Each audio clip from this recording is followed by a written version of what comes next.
दोस्तों, भारत के पहले हाई स्पीड रेल कॉरिडोर के जिस प्रायोरिटी सेक्शन पर सबसे पहले ट्रेन चलने की तैयारी हो रही है, यानी सूरत से वापी के लगभग 97 किलोमीटर लंबे हिस्से पर, वहां अब एक बड़ा बदलाव देखने को मिल सकता है।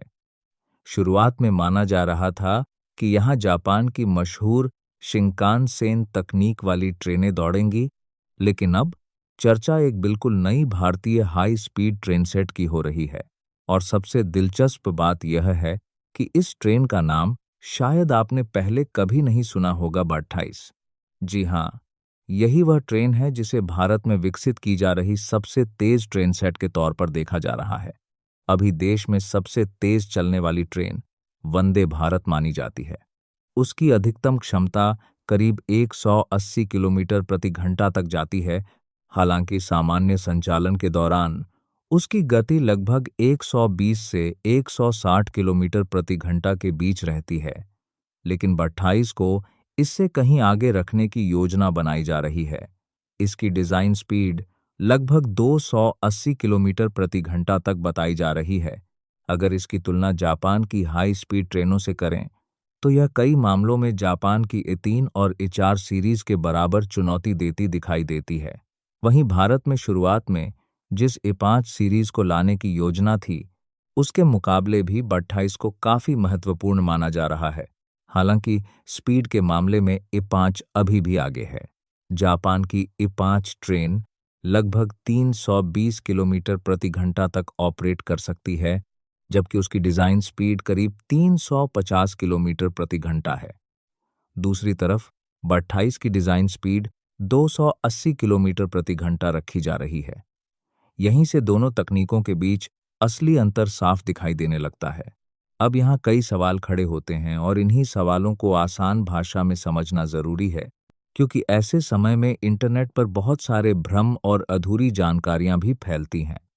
सबसे बड़ा सवाल यही है कि जब ए5 जैसी एडवांस जापानी ट्रेन पहले से उपलब्ध थी, तो भारत आखिर अपनी 28 ट्रेन को क्यों प्राथमिकता दे रहा है? और अगर ए5 ज्यादा तेज है, तो फिर भारत इस रास्ते पर क्यों बढ़ रहा है? इन सवालों का जवाब समझने के लिए हमें पूरे बुलेट ट्रेन प्रोजेक्ट की टाइमलाइन को समझना पड़ेगा, क्योंकि इस पूरे मामले में सबसे बड़ा रोल समय ने निभाया है। भारत में बुलेट ट्रेन प्रोजेक्ट की शुरुआत साल 2013 में हुई थी, जब भारत और जापान के बीच पहले हाई स्पीड रेल कॉरिडोर की जॉइंट फिजिबिलिटी स्टडी को लेकर समझौता हुआ। इसके बाद 2014 में नई सरकार आने के बाद इस प्रोजेक्ट को आगे बढ़ाया गया और आखिरकार 2017 में Mumbai Ahmedabad high speed rail corridor का शिलान्यास किया गया। आमतौर पर किसी भी बड़े प्रोजेक्ट में फाउंडेशन स्टोन के बाद तेजी से निर्माण शुरू हो जाता है, लेकिन इस प्रोजेक्ट के साथ ऐसा नहीं हुआ। वास्तविक निर्माण कार्य शुरू होने में 2021 तक का समय लग गया और आज भी पूरा कॉरिडोर तैयार नहीं हो पाया है। इसके पीछे सबसे बड़ी वजह भूमि अधिग्रहण में हुई देरी रही, खासकर महाराष्ट्र वाले हिस्से में। इसी कारण प्रोजेक्ट लगातार पीछे खिसकता चला गया। जब इस कॉरिडोर की योजना बनाई गई थी, तब जापान की सबसे एडवांस हाई स्पीड ट्रेन ए5 मानी जाती थी। उसकी डिजाइन स्पीड लगभग 350 किलोमीटर प्रति घंटा थी और वह 300 से 320 किलोमीटर प्रति घंटा की रफ्तार से नियमित संचालन कर सकती थी। लेकिन जापान वहीं नहीं रुका। जहां भारत में बड़े प्रोजेक्ट्स को पूरा होने में कई साल लग जाते हैं, वहीं जापान लगातार अपनी तकनीक को अपडेट करता रहा। फिर आया साल 2025, जब जापान ने दुनिया के सामने अपनी नई ए10 सीरीज पेश की।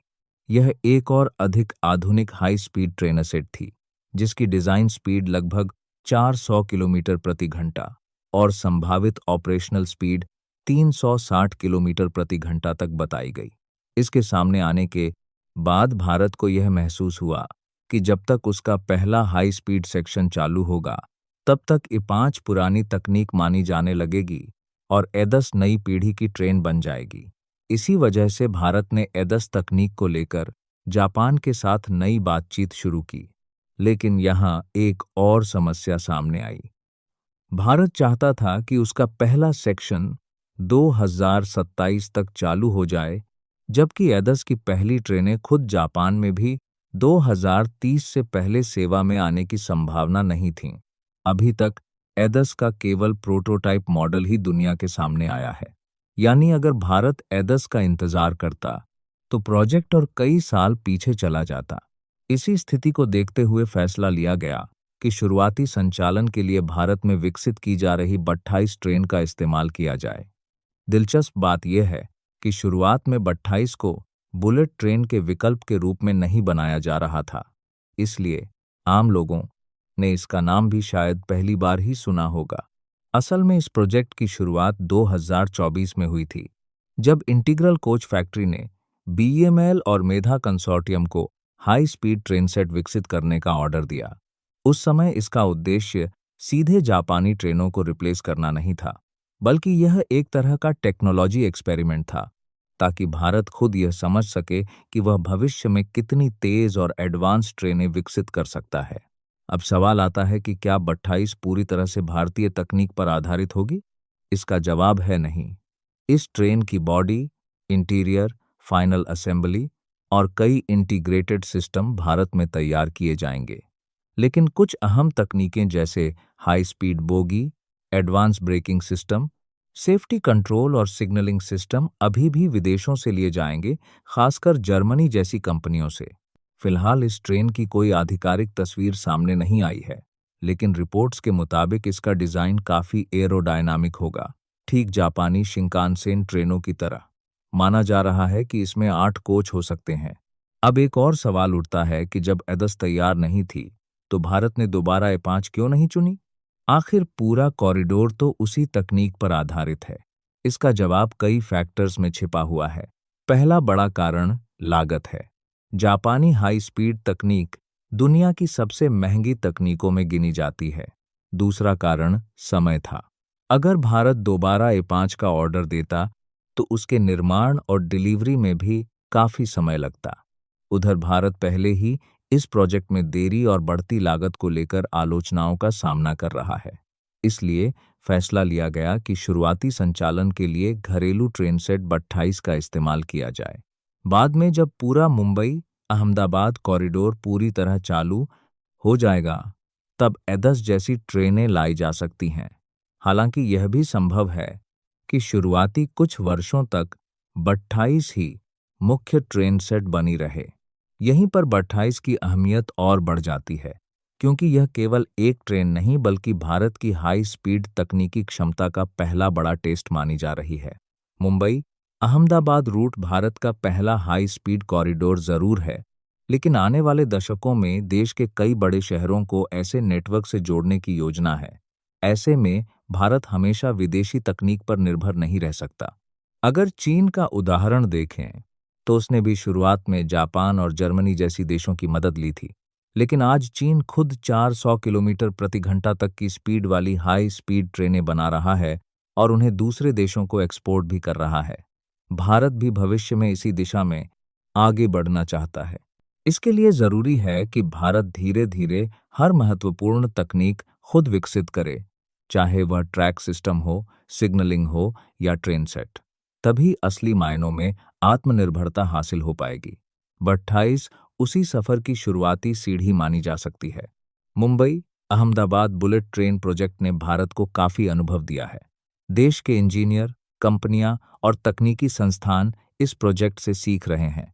आने वाले प्रोजेक्ट्स में यही अनुभव निर्माण की गति और दक्षता बढ़ाने में मदद करेगा। अगर निर्माण की स्पीड की बात करें तो चीन इसका सबसे बड़ा उदाहरण है। जिस नेटवर्क को भारत 2050 तक बनाने की योजना कर रहा है, चीन ने उससे भी बड़ा हाई स्पीड नेटवर्क कुछ ही वर्षों में खड़ा कर दिया। तेजी से निर्माण होने पर लागत भी काफी कम रहती है। भारत में जिस कॉरिडोर की शुरुआती लागत लगभग 1 लाख करोड़ थी, वह समय के साथ काफी बढ़ चुकी है। अब आगे सबसे बड़ा सवाल यही होगा कि भारत का अगला हाई स्पीड कॉरिडोर कब शुरू होगा और वहां कौन सी ट्रेनें इस्तेमाल की जाएंगी। क्या भारत पूरी तरह अपने स्वदेशी हाई स्पीड ट्रेन सेट पर भरोसा करेगा या फिर जापान जैसी देशों से नई तकनीक खरीदेगा? लेकिन इतना तय है कि 28 केवल एक ट्रेन का नाम नहीं है, यह भारत के हाई स्पीड रेल भविष्य की शुरुआत का संकेत है। उम्मीद है कि अब आपको 28 और उससे जुड़े पूरे मामले की तस्वीर काफ़ी बेहतर तरीके से समझ में आ गई होगी। मिलते हैं अगली वीडियो में। तब तक के लिए जय हिंद दोस्तों।